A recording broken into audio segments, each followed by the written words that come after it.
My mother-in-law handed me a cardboard box and told me to be out of the house by 5 o'clock. My husband stood behind her with his arms crossed, not saying a word. I looked at both of them, set the box down on the kitchen counter and said, "Okay." Then I picked up my purse, walked out the front door, and drove away. What neither of them knew was that the house was mine, every inch of it. Let me back up. I met my husband at a fundraiser for a children's hospital in Phoenix. I was 31, recently promoted to VP of Client Services at a mid-size investment advisory firm, and still carrying the particular kind of loneliness that comes from working 70-hour weeks, while everyone you went to college with seems to be posting baby shower photos on a Sunday morning. He was charming in the way that some men are charming, attentive, funny, the kind of person who remembers small details. He asked what I was drinking, brought me another one without making it weird, and by the end of the night we'd exchanged numbers. His name was Lorne, his mother's name was Sylvia. I should have paid more attention to how he talked about her. Not in an obsessive way, nothing you could point to and say, "That's the thing right there." It was subtler. She was always right. Her opinions landed in his mouth as if he'd invented them. When I suggested we spend Thanksgiving with my parents in Tucson our first year together, he looked genuinely puzzled, like I'd proposed we spend it on the moon. We got married after 2 years. Small ceremony, backyard of a friend's property in Sedona, maybe 40 people. My parents were there. Sylvia wore a cream dress that was, functionally, a wedding dress. I let it go. The house came later, and this is the part that matters. My grandmother, my mother's mother, passed away when I was 34, 8 months after my wedding. She left me everything. The woman had lived modestly for 60 years, clipping coupons and driving a 2003 Buick and wearing the same winter coat for 2 decades. And when the estate settled, there was a sum of money that made me sit very still in my attorney's office for a long time.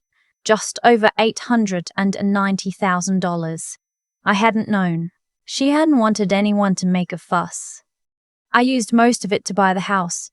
5-bedroom Craftsman in Scottsdale, corner lot, mature trees, good school district. I paid cash. The deed was in my name. My attorney, a woman named Harriet from my grandmother's firm who I trusted completely, advised me to keep it that way. "A lot can change," she said, not unkindly. I kept it that way. What I did not do was tell Lorne how I'd financed it. He assumed we had a mortgage. I let him assume. He contributed to what he thought were monthly payments. In reality, that money went into a household account I managed for utilities, maintenance, and groceries. The actual deed, the title insurance, the property tax filings, all mine. He never asked. I never volunteered. Looking back, I understand why I kept that information close.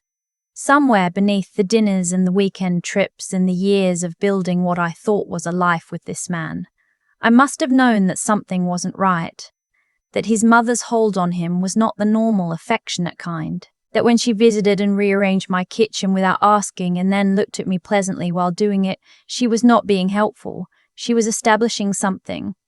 The shift happened gradually and then all at once, the way most bad things do. Sylvia retired from her job in Tucson and announced she was moving to Scottsdale to be closer to us. Lorne told me this after it was decided, not as a conversation, as a schedule. She would be arriving the 2nd week of March. He'd already helped her find an apartment nearby. I said that I wished he had talked to me first. He said it like he was his mother, and she was getting older and he didn't understand why I was making it into something. Over the following year, she was at our house 4 or 5 times a week. She had opinions about how I loaded the dishwasher. She had opinions about the friends I invited over, the hours I kept, the fact that I traveled for work. She started referring to the house as Lorne's home in conversation, always in front of me, always casually, always with a slight emphasis. I could never quite call out without sounding paranoid. Lorne stopped disagreeing with her about anything. I don't know exactly when it happened. I just noticed one day that when she said something and I responded with a different view, he waited to see what she thought before deciding what he believed. I started keeping records. I don't know what made me do it. Instinct, maybe? Or the part of my brain that spent years in financial services and understood that documentation is not paranoia, it's protection. I noted dates, wrote down specific comments, kept a folder on my laptop. I told my attorney. She updated some paperwork on the property just to make sure everything was clean. The ending, when it came, was fast. I came home from a work trip on a Thursday evening. I'd been in Chicago for 3 days, closing a deal that represented the biggest client our firm had signed in 4 years. I walked in through the garage with my suitcase and found Sylvia sitting at my kitchen table with a cup of tea and a set of papers spread out in front of her. Lorne was standing by the window with his arms crossed. They had clearly been waiting. Sylvia told me she and Lorne had been doing some thinking. She said the living arrangement was no longer working. She said they had spoken with an attorney. She made a point of saying that, spoken with an attorney, and that Lorne would be filing for divorce. She pushed the papers toward me. Divorce petition, already drafted. Then she told me I needed to be out of the house by 5 o'clock the following afternoon. She said it the same way you tell a plumber to finish by a certain hour. Pleasant, firm, final. I looked at Lorne. He looked at the floor. I set my suitcase down. I picked up the papers, folded them once, and put them in my purse. I said, okay.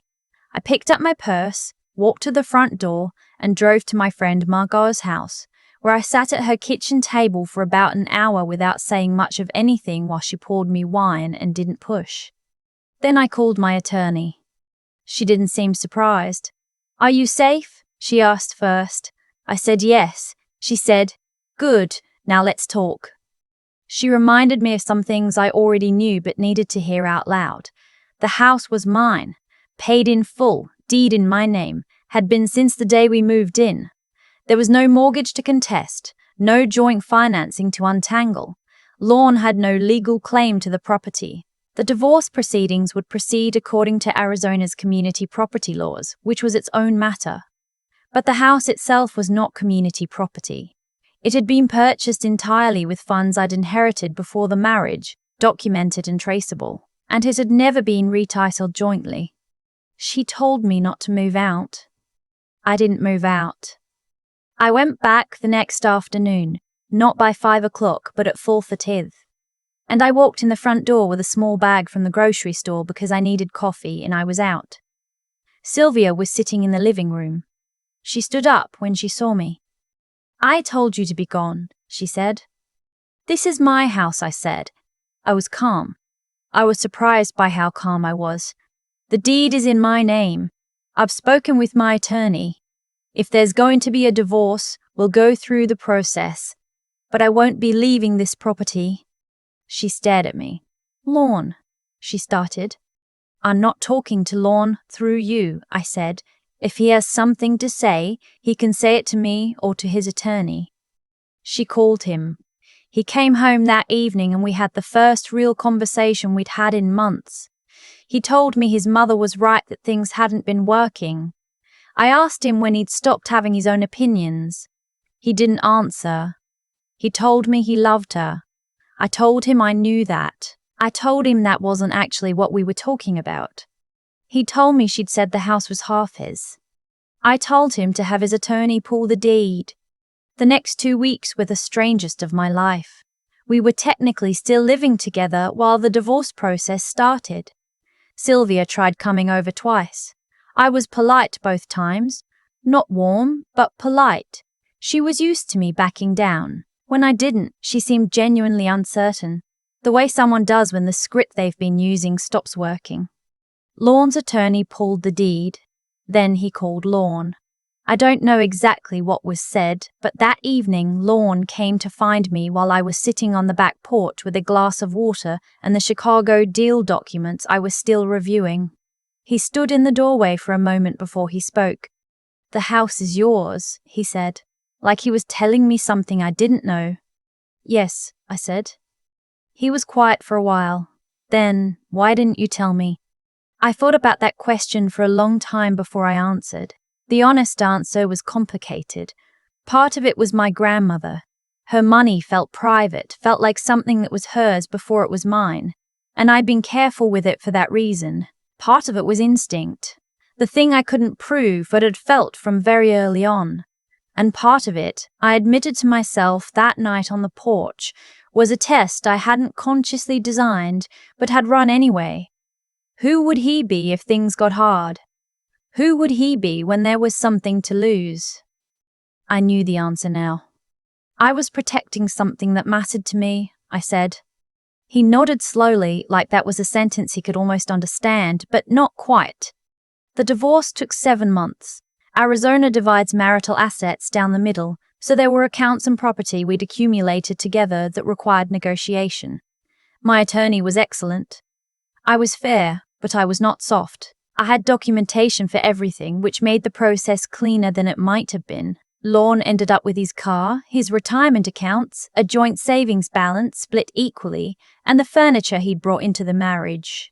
I kept the house, my own retirement and investment accounts, and the client relationships I'd built at my firm, which no one could touch because they were professional and not marital assets anyway. Sylvia was not involved in the negotiations, legally, but I heard through Lorne's sister, a woman named Bet who'd always been privately kind to me and stayed that way through the whole process, that Sylvia had expected to have significant input, that she'd told people in her circle that she'd helped her son handle a bad situation, that she assumed the house would be sold and the proceeds divided. When she found out that wasn't happening, Bet told me, Sylvia went quiet for a few days in a way that was unusual for her. I felt something then that wasn't quite satisfaction but was close to it. Not because I wanted her to suffer. I don't think I did, but because there is a particular feeling that comes when someone who has underestimated you for years finally has to sit with what they got wrong, and I don't think there's a clean word for it. It's quieter than triumph. It's more like finally being seen accurately. The papers were signed on a Tuesday in November. I drove home afterward, parked in the driveway, and sat in the car for a few minutes looking at the house. The trees in the front yard were the reason I'd bought it. 2 old mesquite trees that the previous owner had planted when the neighborhood was first built. They were enormous. Their branches met over the front walk and made a kind of canopy. My grandmother had always said that patience was the most underrated thing in a person. Not passivity, she was clear about the distinction. Patience is knowing something true and waiting for the moment when it becomes visible to everyone else. I went inside. I made coffee. I sat in the kitchen in the quiet and I thought about her and about the money she'd saved quietly for decades so that it could eventually keep me safe. And I thought she would have understood exactly what had happened here, every piece of it, and she would have approved. That was 8 months ago. I still live in the house. I had the kitchen repainted, a warm white that I'd always wanted but never pushed for when it wasn't just my decision. The mesquite trees are doing well. I brought in a new client last quarter, the biggest in my personal book, someone who found me through a referral from the Chicago deal. Bet texts occasionally. We have coffee sometimes. She told me that Lorne is seeing someone and that Sylvia approves very much of this person and that she'd started referring to the new woman as perfect. I told Bet I hoped it worked out for everyone. I meant it more than she probably expected me to. I don't think much about revenge. I never wanted it, not really.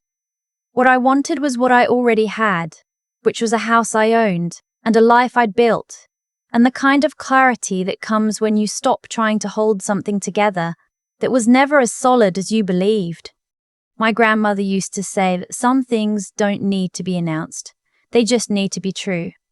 The deed is still in my name, always was. There's a moment I keep coming back to. Not the day the papers were signed, not the phone call with my attorney, but the afternoon I walked back into that house at 4:45 with a bag of groceries and set my keys on the counter like I had every right to be there. Because I did. I always had. People sometimes ask me if I planned it that way. The honest answer is not exactly. I didn't buy that house thinking I'd need it as protection one day. I bought it because my grandmother had spent her whole life being careful.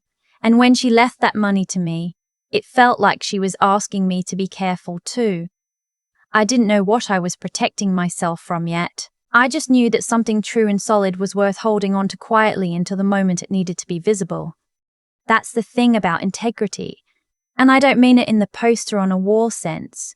I mean it in the structural sense. The way a building has integrity when every part of it is honest about what it's made of. Sylvia spent years in that house, moving things around, establishing authority over spaces that were never hers. Lorne spent years letting her. And the whole time, the foundation was mine because I had been honest, with my attorney, with my records, with myself, even when it would have been easier not to be. I think about what it cost me to stay quiet all those years. Not the money, not the house those held. What it cost was smaller and harder to name. The dinners where I smiled. The weekends rearranged around her schedule. The times I chose not to push back because I knew the math. His mother plus his silence equaled a wall I couldn't move by force. That took something from me. Patience isn't free. Choosing not to react when every instinct is screaming at you. That's not passivity. That's a discipline. It's the hardest kind of strength because it doesn't look like strength from the outside. It looks like giving in. But I wasn't giving in. I was waiting for the moment when what was true became visible to everyone else. My grandmother understood that. She never made a fuss about the money she was saving. She just saved it. For decades. Quietly. And when the time came, it changed everything. What I understand now, on the other side of all of it, is that the three things that actually got me through weren't dramatic. They weren't loud. They were knowing right from wrong and acting accordingly, even when no one was watching, thinking clearly and keeping records and asking smart questions instead of emotional ones, and staying in that house going back through that door. Not because I wasn't afraid, but because I knew I was right and I refused to let fear make my decisions for me. Lorne chose what was easy. Sylvia chose what she thought she could take. I chose what was true. And here I am, still in the house, with the mesquite trees out front and the kitchen painted the color I always wanted. Living the life I actually built, not the one someone else decided I should have. My grandmother never announced anything. She just made sure the important things were real. I try to live like that now,